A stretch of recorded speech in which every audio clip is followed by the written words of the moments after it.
Allahu Akbar.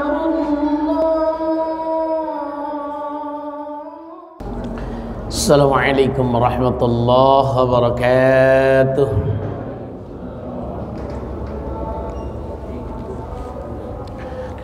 Bismillah, alhamdulillah, salatu wassalamu ala rasulillah Muhammad ibn Abdillah wa ala alihi wa ashabihi wa atba'ihi wa ummatihi ila yaumil qiyamah, amma ba'du.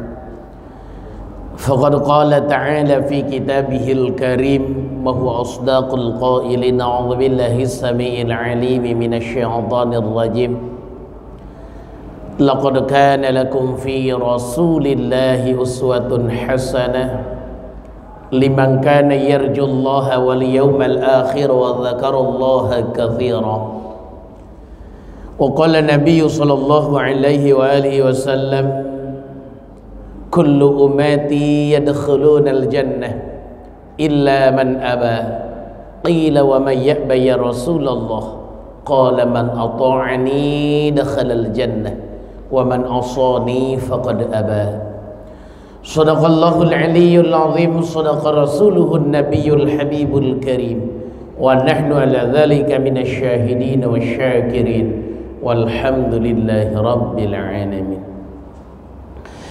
Yang saya hormati, saya muliakan para asatidz, guru-guru saya. Yang saya hormati, saya muliakan takmir masjid Baitul Izzah. Yang saya hormati, saya muliakan ayahanda bunda rahimakumullah.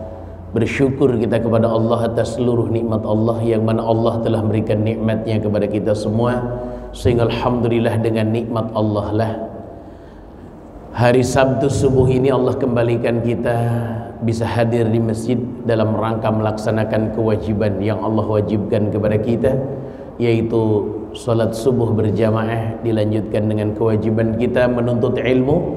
Mudah-mudahan amal-amal ibadah yang kita lakukan ini menjadi wasilah Allah ampunkan dosa-dosa kita, Allah tambahkan tabungan pahala kita, Allah tambahkan keberkahan hidup kita, dan mudah-mudahan Allah bahagiakan dunia akhirat kita.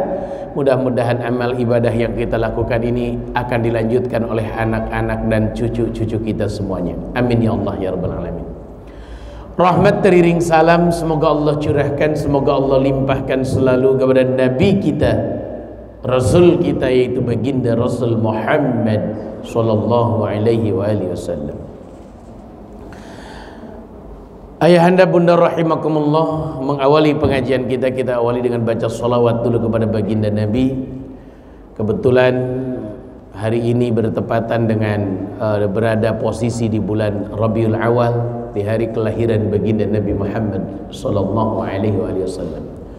Sallallahu ala Muhammad sallallahu alaihi wasallam.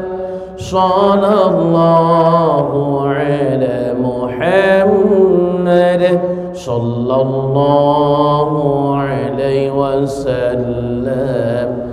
Sallallahu ala Muhammad sallallahu alaihi wasallam.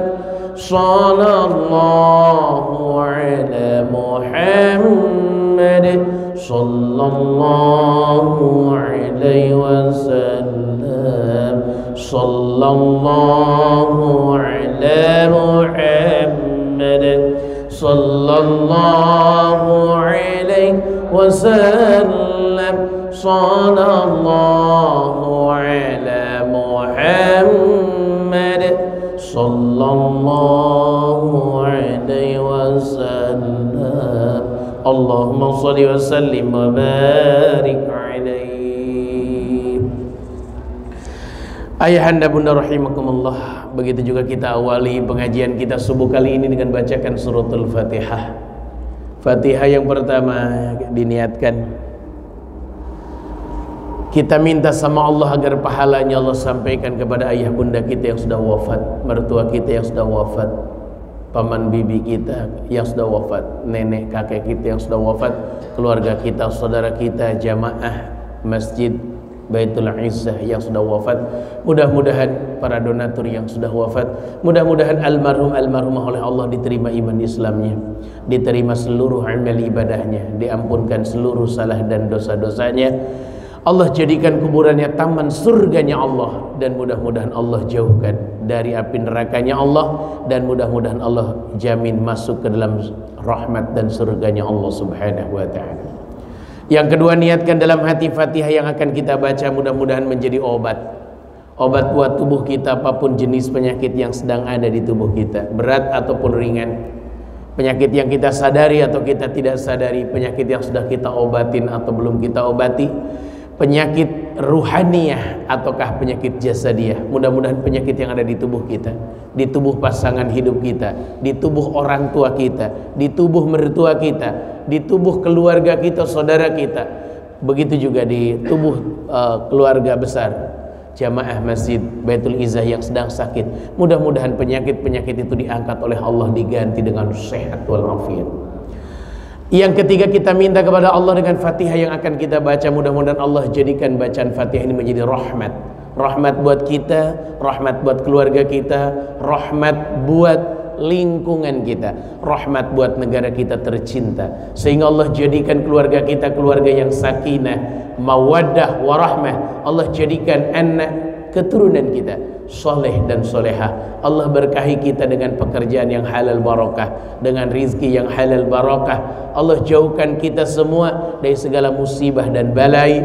Allah dekatkan kita semua di segala nikmat Allah dan rizki. Allah jadikan negara kita tercinta, negara yang baldatun thayyibatun wa rabbun ghafur, aman, nyaman, tenang, tentram, ibadah di dalamnya nyaman, orang-orang bertakwa dijaga sama Allah. Orang-orang yang menghancurkan dan ingin menghancurkan negara ini mudah-mudahan dihancurkan sama Allah, dan mudah-mudahan segala niat-niat busuk orang-orang yang berniat busuk untuk menghancurkan negara ini mudah-mudahan dihancurkan sama Allah Subhanahu wa ta'ala, dikembalikan kepada jalan yang benar. Ala hadhihi niyah wa ala kulli niyatin salihah wa ila hadratin nabiyil mustafa Muhammadin sallallahu alaihi wasallam wa ala alihi ashabihi wa azwajihi wa dhurriyyatihi wa ahli baitihi al-kiram. Syaulillahi lahumul Fatiha.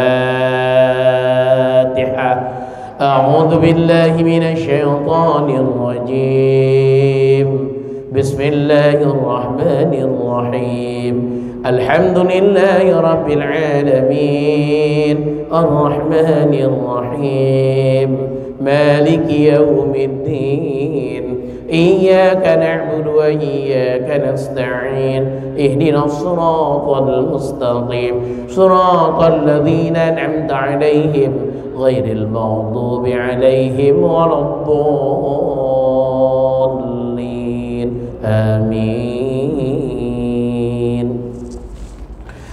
Ayahanda bunda rahimakumullah, kalau kita mengingat kembali kelahiran baginda Nabi,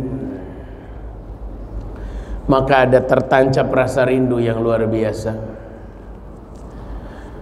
Boleh jadi Nabi yang paling ganteng dalam sejarah adalah Nabi Yusuf alaihissalam.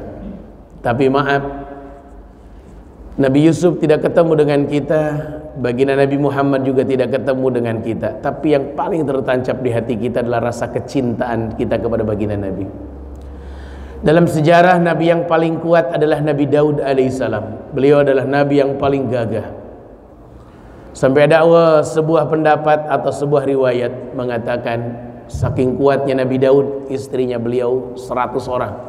99 orang ditambah dengan istrinya Uria bin Hanan, jadi 100 orang. Besi pun bisa dibengkokkan langsung, membunuh Raja Jalut saja hanya dengan ketepel. Begitu dahsyat kekuatan Nabi Daud yang Allah berikan. Mohon maaf lahir batin, tapi kekuatan baginda Nabi begitu luar biasa. Sama-sama tidak ketemu dengan Nabi Daud, sama-sama tidak ketemu dengan baginda Nabi langsung, tapi yang tertancap di hati kita adalah kecintaan, mahabbah, rasa ta'zim, rasa haibah kepada baginda Nabi Muhammad SAW. Betul Nabi Ibrahim adalah Khalilullah, kekasih Allah. Tapi Masya Allah, tabarakallah, walaupun baginda Nabi adalah penerus millat Ibrahim Hanifah, Tapi yang tertancap di hati kita adalah baginda Nabi Muhammad SAW. Begitu dahsyat, begitu luar biasa, karena Allah ciptakan dari Nabi Adam, Idris, Nuhun, Soleh, Ibrahim, Lut, Ismail, Ishak, Yakub, Yusuf, Ayub, Su'aib, Musa, Harun, Dzulkifli, Daud, Sulaiman, Ilyas, Yunus, Zakaria, Yahya, Isa. Begitu dahsyat, Allah jadikan baginda Nabi adalah Sayyidul Anbiya wal Mursalin, tuannya segala nabi dan segala rasul. Allahumma shalli wa sallim wa barik alaih. Ketika kita berkunjung ke makamnya baginda Nabi yang ada di Masjid Nabawi, begitu tersentak hati kita. Oleh karena itu, bapak-bapak yang sudah lama tidak umroh-umrohlah, kembali lagi tengok di sana, agar menambah rasa mahabbah kita kepada baginda Nabi. Ketika kita keluar dari Masjidil Haram ke arah tempat sa'i, lalu keluar dari pintu kanan atau dari pintu tempat kita biasa tahallul, lalu luruslah sedikit ke kiri. Dulu ada pasar seng, sekarang sudah tidak ada. Naiklah ke kanan sedikit, sebelum tebing ada perpustakaan sekarang. Disitulah baginda Nabi dilahirkan, Maulid Nabi Muhammad SAW. Di rumah kecil itulah Nabi kita, Rasul kita dilahirkan. Maka ketika kita sudah lama tidak ke sana, kunjungilah, karena akan tambah rasa mahabbah kita. Baru saja kemarin di Al-Azham ada festival Al-Azham, diperlihatkan artefak peninggalan baginda Nabi Muhammad SAW.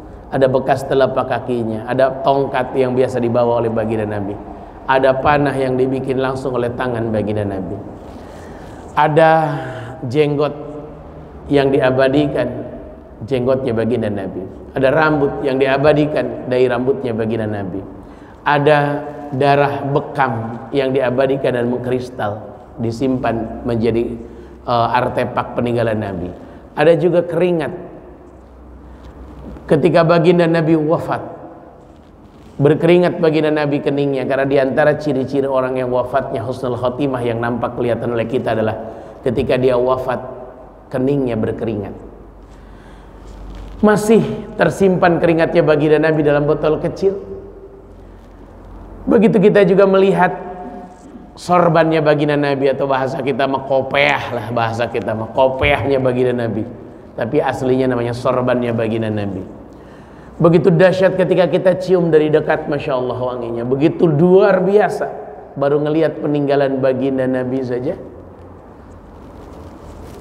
tertancap di hati kita rasa rindu, rasa pengen berjumpa dengan baginda Nabi Muhammad SAW. Oleh karena itu, dengan bulan bulan Rabiul Awal ini, maka Maulid Nabi tujuannya cuma 4. Yang pertama, menambahkan kualitas mahabbah kita kepada baginda Nabi. Yang kedua adalah mengembalikan kebiasaan kita untuk membaca sholawat kepada baginda Nabi. Yang ketiga adalah menuntut ilmu. Dari Maulid Nabi ini menuntut ilmu tentang bagaimana cara baginda Nabi, perintah baginda Nabi, larangan baginda Nabi, dan sunnah-sunnah baginda Nabi. Dan yang keempat adalah mengamalkan kembali ajaran baginda Nabi Muhammad SAW. Hiruk pikuknya dunia membuat manusia gelap dengan ajaran Nabi. Hiruk pikuknya mencari dunia, sulitnya mencari dunia, hebohnya memikirkan pemerintahan, hebohnya memikirkan harga-harga semakin mahal. Banyak orang yang melupakan sunnah-sunnah baginda Nabi. Maka dengan Maulid Nabi dibangkitkan kembali rasa cinta kita, rasa mahabbah kita kepada baginda Nabi Muhammad sallallahu alaihi wasallam. Ingat betul, dalam sebuah hadis dikatakan, kullu ummati yadkhulunal jannah, seluruh umatku pasti akan masuk surga. Illa man aba, kecuali orang yang enggak mau masuk surga. Qila, dikatakan oleh para sahabat, ditanya, wa may ya'ba ya Rasulullah, siapakah gerangan orang yang enggak mau itu ya Rasulullah? Kata Nabi dengan kalimat yang sangat mengandung balaghah, kekuatan bahasa, man ata'ani dakhalal jannah, wa man asani faqad aba. Kalau kita kan siapa sih yang nggak mau tuh orangnya. Kalau kita kan begitu. Kalau baginda Nabi tidak. Dia jawab dengan kekuatan balaghatul kalam, kekuatan kedahsyatan, kedalaman makna yang terkandung dalam jawaban baginda Nabi. Man ata'ani, man saponing uang ata'ani kang manut, siapa saja yang nurut sama aku, ngikutin aku, ngikutin ajaranku, meninggalkan laranganku, mengikuti sunnah-sunnahku, dakhalal jannah, maka dia pasti akan masuk surga. Tapi waman asoni, dan siapa yang tidak mau mengikuti apa yang aku atur, faqad aba, nyata. Aba itu diawali dengan faqad, berarti nyata dia tidak mau masuk surganya Allah. Jadi oleh karena itu Allah menegaskan dalam Al-Quran, a'udzubillahi samil alim minasyaitonir rajim, laqad kana lakum fi rasulillahi uswatun hasanah. Nyata ada dalam diri Rasulullah contoh yang baik. Liman kana yarjullah wal yawmal akhir wa dzakarallaha katsira. Bagi orang yang mengharapkan ridha Allah, bagi orang yang mengharapkan kebahagiaan hari akhirat, dan bagi orang yang selalu mengingat Allah dengan sebanyak-banyaknya. Begitu dahsyat.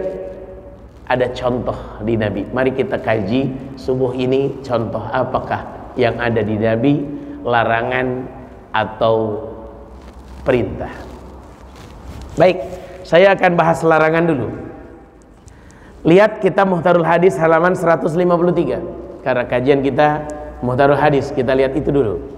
Halaman 153, kita ambil beberapa hal.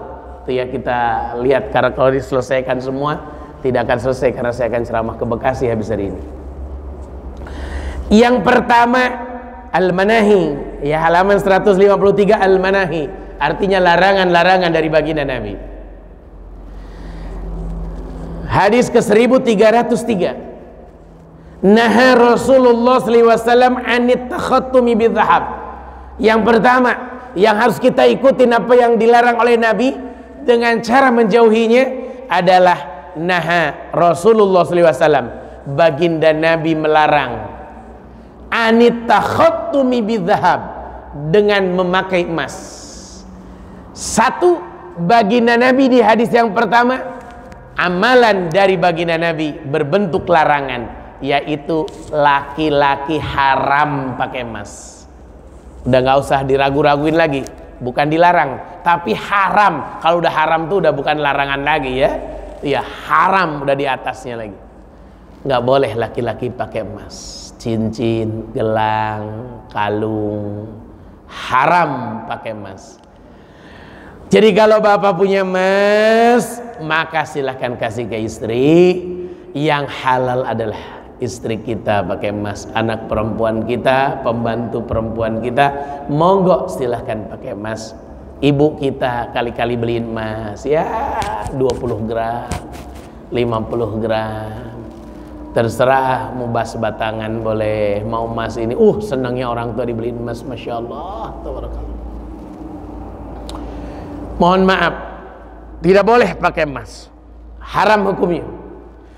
Mungkin kita pernah mendengar cerita ini. Baginda Nabi bertemu dengan seorang pemuda yang pakai emas, atau seorang laki-laki yang pakai emas. Lalu diambil oleh baginda Nabi, dilemparkan itu emas. Kata Nabi, ini haram bagi laki-laki umatku dan halal bagi perempuan umatku. Itu ya.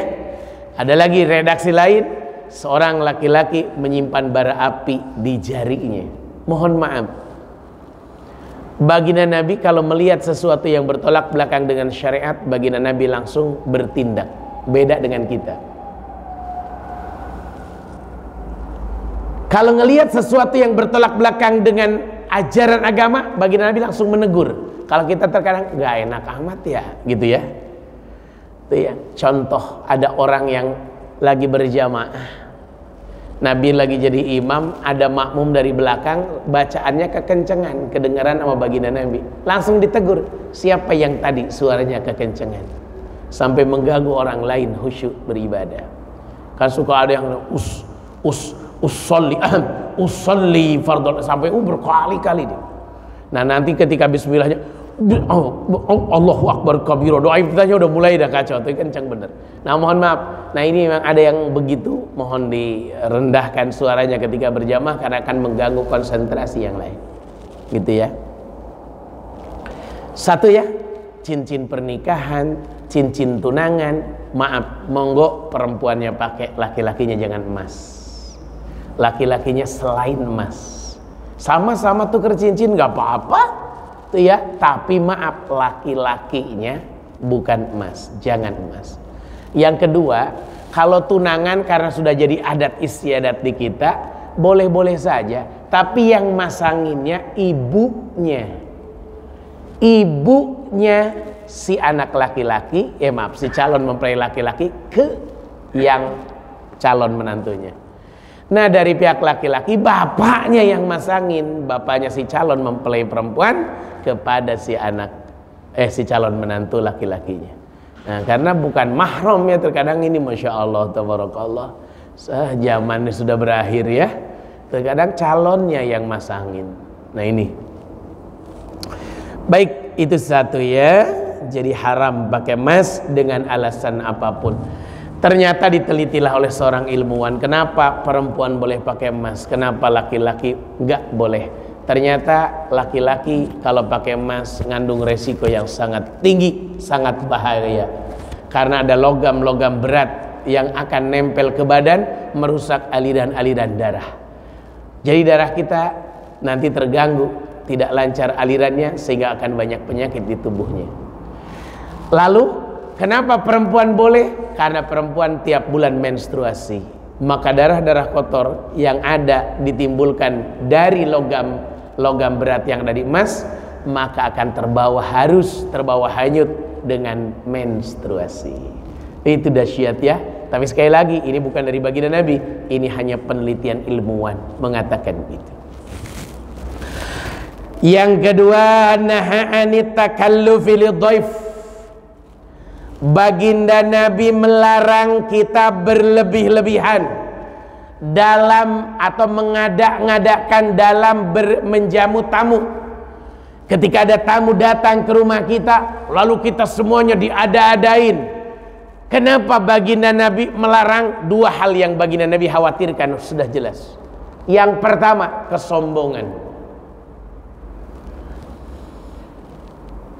Kenapa sombong? Lihat di rumah saya mah kalau syukuran nih, kalau tahlilan, kalau syukuran rumah, kalau tahlilan pergi umroh atau segala walimatus safar, makanannya kan mewah-mewah semua. Nah jadi ada kesombongan di situ ya, takalluf. Yang kedua, khawatir dengan takalluf itu sampai menyebabkan sahibul bait yang kedatangan tamu punya hutang. Biar tamunya terjamu dengan luar biasa, rela ngutang. Nah ini kan bahaya. Makanya nggak usah berlebih-lebihan, yang ada sodorkan. Ada nasi putih doang sama rendang, sodorkan. Ada air putih doang sama gula dan kopi, sodorkan. Nggak usah kita berlebih-lebihan. Nggak usah berlebih-lebihan. Tidak boleh berlebih-lebihan. Tamu memang wajib dijamu 3 hari sejak dia datang. Wajib dijamu sama kita. Tidak boleh tamu sampai kelaparan di rumah kita ketika dia bertamu. Tamu jangan sampai datang ke rumah kita susah, kehausan. Jangan sampai. Makanya hampir semua kalau ngasih tahu dulu akan datang ke pesantren, saya siapkan semur jengkol biasanya. Saya siapkan, ini kalau ada orang bertamu ke pesantren, tapi ngasih tahu dulu ya, kalau dadakan saya nggak bisa gitu ya. Ya karena harus masak dulu gitu ya. Saya siapkan semur jengkol biasanya. Saya siapkan yang aneh-aneh yang orang nggak punya gitu ya. Kenapa? Karena di kampung banyak gitu ya yang jarang dimakan sama orang kota. Saya siapkan begitu. Kenapa? Bukan banyak uang di pesantren, bukan. Tapi memang menjamu tamu itu wajib selama kita tidak berlebih-lebihan. Itu ya. Sampai motong kambing itu mah berlebihan gitu ya. Sampai motong sapi itu berlebihan. Tapi kalau cuman motong jengkol doang kan nggak berlebihan gitu ya. Baik. Yang selanjutnya yang ketiga, naha anisyurbi fi aniyati dhahab wal fiddah wa anil akli fihi, manaha baginda Nabi melarang anisyurbi dari minum fi aniyati dhahab dalam wadah yang terbuat dari emas wal fiddah dan perak, wa anil akli dan dari makan fihima dari wadah terbuat dari emas dan perak, wa anil julus dan dari duduk alaihima di atas kursi yang terbuat dari emas dan perak. Jadi nggak boleh minum dari wadah terbuat dari emas dan perak, walaupun sekaya apapun kita. Kursi kita berlapis emas, nggak usah didudukin. Kenapa?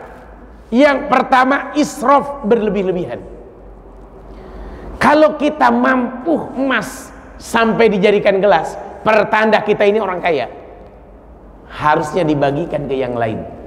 Kenapa? Banyak orang yang masih minum pakai batok kelapa, saking nggak kebeli gelas. Banyak orang yang nggak bisa makan, saking sulitnya ekonomi.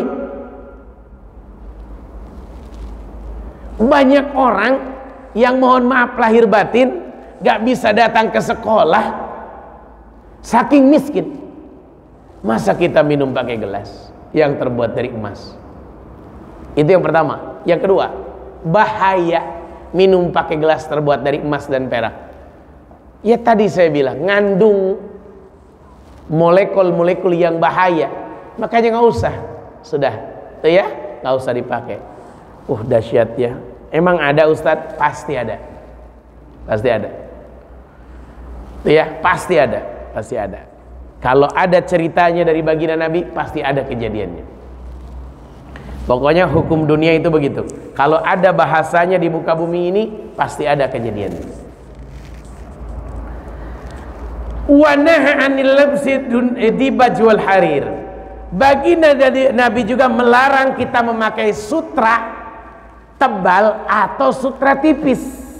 Gak boleh. Laki-laki mah gak boleh pakai sutra, yang boleh pakai sutra perempuan. Makanya kenapa kok sutra ini haram dipakai oleh laki-laki? Ternyata bukan bahaya ke kulit, tapi bahaya ke kejiwaan. Sutra itu kan mohon maaf, identiknya dengan mahal, identiknya dengan halus, maka nanti karakternya akan menjadi halus.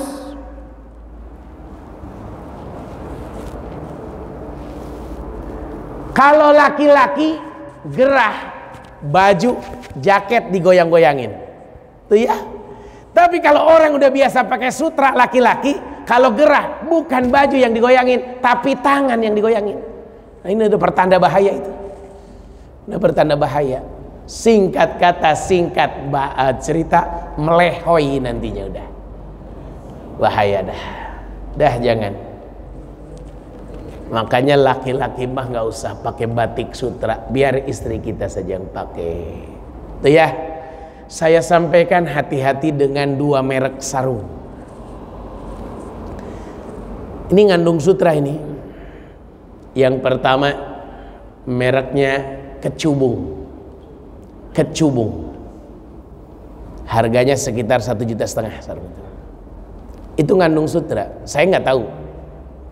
Cuman ketika ada jamaah ngajak belanja sarung, Ustadz kita belanja sarung yuk buat dibagi-bagi buat ustadz-ustadz yang lain, teman-temannya ustadz. Baik dah, saya antar. Nyampe ke tempat itu, tempat sarung langganan beli saya tuh, belilah sekitar 30 sarung atau berapa ya. Nah saya senang dengan sarung, sebuah sarung harganya 65.000 sarung itu, saya belilah sarung itu. Karena saya senang dengan sarung itu, 65.000 harganya, saya beli. Kata yang beliin, Pak Ustadz ini juga lebih mahal yang kita udah beli. Kenapa Pak Ustadz? Saya senang dengan sarung ini, saya bilang. Nggak perlu disetrika, cuci langsung, nggak kusut. Jadi gampang dibawa kemana-mana. Nah beliau belilah sarung Kecubung, merek Kecubung. harganya 1,5 juta. Kata Sinci, silahkan mau pilih yang mana warnanya, pilih. Udah selesai di mobil, pas saya lagi nyetir, jamaah saya ini baca aturan mencuci sarung itu. Nggak boleh direndam, nggak boleh dicuci pakai sabun, nggak boleh disetrika, nggak boleh dijemur terlalu panas. Akhirnya dia bilang, dilempar ke jok belakang, ya ini sarung bawa, sulit aja saya, kata dia. Tantah sarung Ustadz tadi yang 60.000 mana? 65.000. Sini tuker, tuh yang saya pakai sama Ustadz, gitu ya. Jadi yang 1,5 juta dikasih ke saya, yang 65.000 punya saya, diambil dia, dibawa ke Batam sama dia karena dia memang tinggal di Batam. Beres sudah tuh ya, sarung udah, kita pulang. 2 hari kemudian saya mampir ke toko itu, Ci, ini sarung kenapa sih nyucinya susah amat? Harus ini, harus ini, harus ini aturannya. Pak Ustadz, itu sarung dari sutra, makanya tidak boleh. Wah, pantesan, untung belum dipakai, saya bilang. Akhirnya alhamdulillah sarung itu jadi keberkahan. Saya bisa ngasih ke ibu saya, kasih ke ibu saya, biar ibu saya yang pakai. Nah, saya nggak mau pakai karena ternyata ngandung sutra. Nah itu. Yang kedua adalah BHS yang harganya sekitar 2 jutaan. Itu ngandung ini. Ya mendingan yang murah-murah aja lah, jangan berlebih-lebihan tuh ya. Katanya itu juga dari sutra, pakai katanya wallahu alam bener apa enggak, katanya itu juga dari sutra. Makanya jemurnya aja pakai bambu, santri itu atas bambu bawah bambu digantung pakai batu. Ribetnya luar biasa, masya Allah. Allahu akbar, tabarakallah, tabarakallah, tabarakallah. Monggo lah silahkan gitu ya. Subhanallah. Baik, dilarang kita nggak boleh pakai sutra. Jadi saya titip ayahanda sekalian, emas sutra berikan ke istri kita, jangan biarkan dipakai sama kita. Kenapa? Karena hukumnya haram. Hukumnya haram, tidak boleh, hukumnya nggak boleh. Selanjutnya kita loncat dulu sedikit karena waktu. Halaman 154. Naha anil ab nafsan wahidan. Baginda Nabi melarang kita minum sekali nafas. Ada orang minum begini, buka botol, teng, lok lok lok lok lok lok lok lok lok lok lok gitu ya, karena dia gitu. Habis nyepedah biasanya. Iya. Capek lagi habis dari tebing-tebing gitu kan, pinggir sawah. Saya juga bingung ya, orang kampung saya itu pengen ke kota, orang kota malah pengen ke sawah. Itu masya Allah tabarakallah, lok lok lok lok saking capeknya. Atau habis bulu tangkis, itu minum masya Allah lok lok lok. Nah, nggak boleh. Yang dianjurkan oleh Nabi minum tuh 1 gelas 3 kali. Tuh ya, minimalnya maksudnya, minimalnya 3 kali. Bismillahirrahmanirrahim. Taruh dulu, biarkan air turun ke lambung. Lalu tambah lagi Bismillahirrahmanirrahim. Biarkan turun dulu ke lambung, jangan disambung dulu. Itu yang benar. Itu ya, ini caranya. 3 kali. Kenapa harus tidak boleh sekali nafas? Kata Nabi, dzalika syurbus syaitan.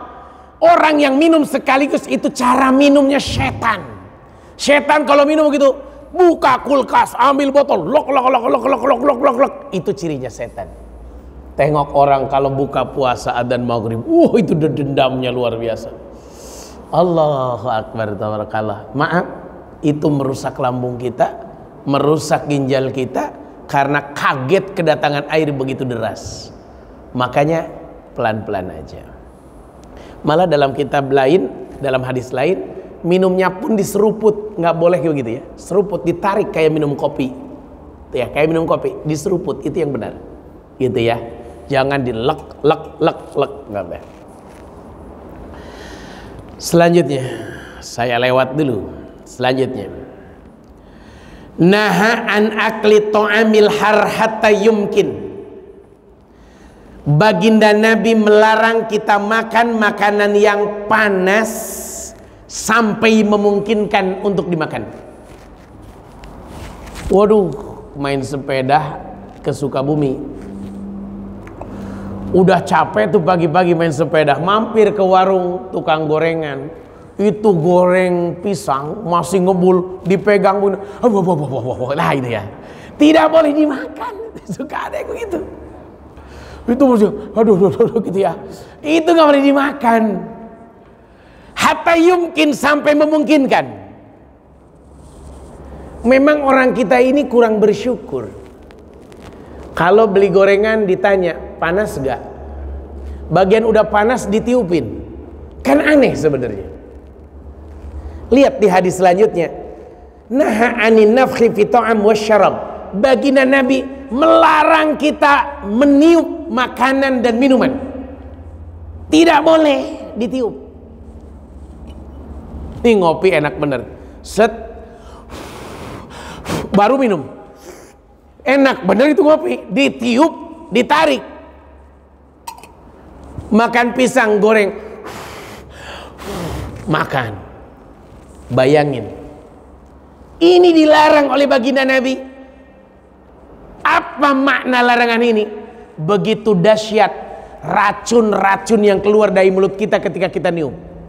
Makanya orang bersin, orang nguap pasti mulutnya bau. Karena dalam lambung kita ada kotoran yang dari malam kita makan, dari kemarin kita makan. Bayangin kotoran semua yang gak keluar lewat buang angin, yang gak keluar lewat buang air besar, naik dikeluarkan lewat mulut, ditiupkan ke air, masuk racun itu semua. Racun itu diminum lagi sama kita. Ditiupkan ke makanan, masuk ke makanan kita. Makanannya dimakan sama kita. Maka akan jadi penyakit. Nggak boleh. Hebat baginda Nabi ini ya. Yang kedua, kenapa makanan minuman panas tidak boleh dimakan? Karena akan membahayakan badan kita. Gigi, lidah, bibir, usus, lambung. Bahaya. Kagetlah dapat panas yang begitu berlebihan. Semua orang ada kemampuannya, semua orang ada takarannya. Termasuk nyuapin anak. Suka ada ibu-ibu nyuapin anak ditiupin dulu. Nggak boleh. Karena kuman-kuman masuk itu ke situ, lalu dimakan sama anak bayi kita yang masih bayi. Allahu Akbar. Sekarang nyuapin bubur panas, tiupin, masukin. Nah ini mohon maaf, dilarang oleh baginda Nabi Muhammad sallallahu alaihi wasallam. Jadi niup makanan panas aja nggak boleh, apalagi sampai asapnya langsung diisep gitu ya. Selanjutnya, naha an sabbil amwat. Baginda Nabi melarang dari ngomelin orang yang sudah meninggal dunia. Orangnya udah meninggal dunia masih dimaki-maki. Ini gara-gara bapak kamu tuh waktu masih hidup. Widih, Masya Allah tahu. Jangan. Orang hidup aja dimaki nggak boleh, apalagi orang meninggal dunia. Andai pun orang meninggal dunia punya kesalahan, ya sudahlah, kesalahan itu jadi resikonya sendiri. Ini nih perumahan ini, gara-gara waktu dipimpin sama Pak RW yang kacau itu, orangnya udah meninggal masih diomongin aja. Nggak usah. Jangan mengungkit keburukan orang yang udah meninggal dunia, karena akan menambah dosa kita, dan kita kesulitan minta maaf karena orangnya udah meninggal dunia. Jangan biasakan. Sudah, yang meninggal udah doakan saja. Tuh ya.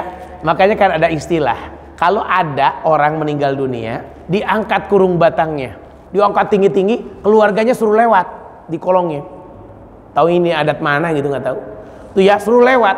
Katanya biar melupakan orang yang sudah meninggal dunia. Ini adat istiadat yang wajib ditinggalkan. Pertama, tidak ada contoh dari Nabi. Yang kedua, orang meninggal tuh nggak boleh dilupakan, harus diingat-ingat.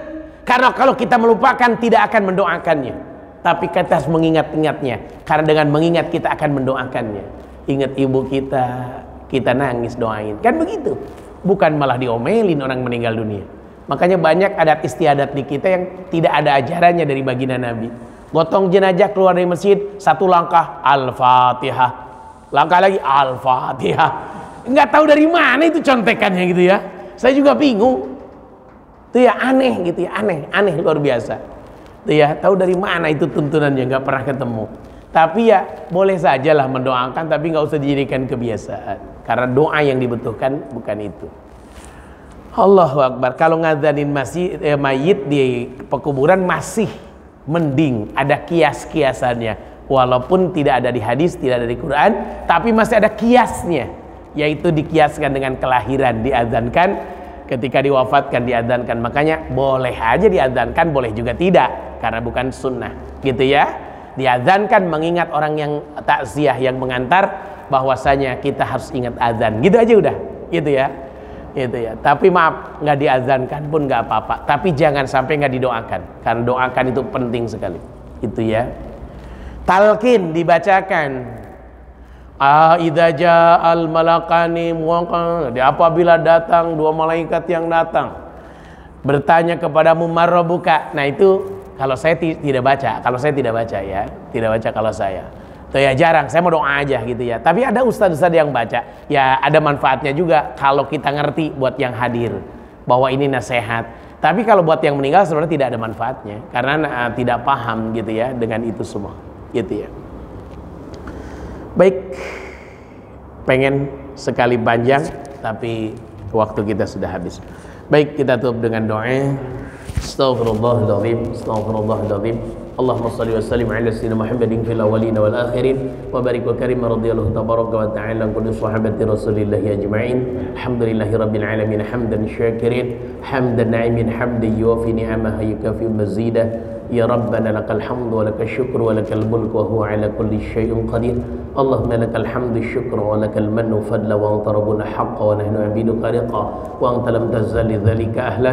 Allahumma ya muyassira kulli asir wa jabira kulli kasir wa sahiba kulli farid wa ya mughniya kulli faqir wa ya muqawwiya kulli dha'if wa ya ma'mana kulli makhib. Yasir alaina kulla asir fatayassar al-asir alayka yasir. Allahumma ya man la yahtaju ila al-bayani wa tafsir hajatuna ilayka kathir wa anta alimun bi khabir wa basir.